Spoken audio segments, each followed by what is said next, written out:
Stupid మాటలు. దాంట్లో అనుమానం లేదు. అసలు ఈయనకి ఏంటండి పని?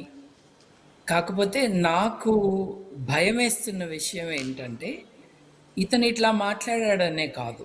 ఇతను మొదటివాడు కాదు ఈ తెలుగు సినిమాల్లో.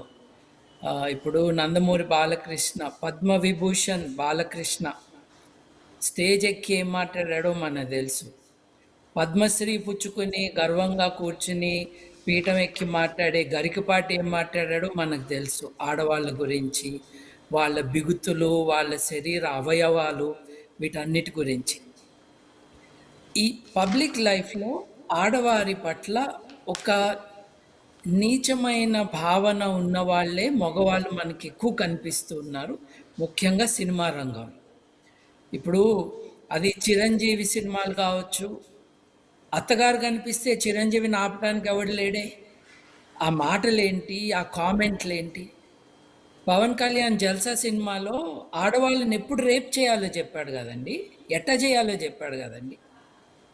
దట్ డర్టీ ఫెలో, అతని గురూజీ అంటారంట, త్రివిక్రమ్ అనే శ్రీనివాసు, అతను రాశాడు కదా డైలాగులు.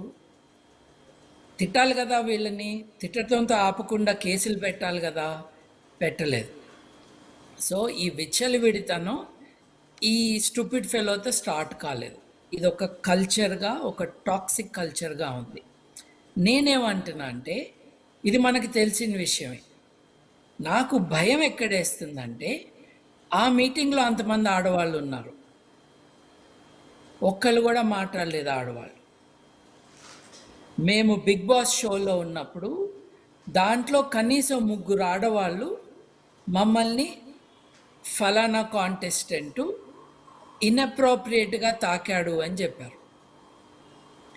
నాకు మీ పేరు చెప్పే హక్కు ఉండదు. మీరు ఒకసారి వచ్చి కెమెరా ముందు మాట్లాడండి, మిమ్మల్ని మీరు ఐడెంటిఫై చేసుకోండి. నేను అది ఎక్కడి దాకా తీసుకెళ్లాలో అక్కడి దాకా తీసుకెళ్తానన్నాను. నేను ఊరికే అనలేదు ఫలానా వాడు ఇంట్లో ఉండకూడదు, ఇంటి బయటకు పంపించేసేయాలి అని. కానీ అంతకు మించి అనే హక్కు నాకు లేదు, చట్ట ప్రకారం కానీ నైతికంగా కానీ. వాళ్ళు, సార్ మేము ఇట్లా మాట్లాడితే మేము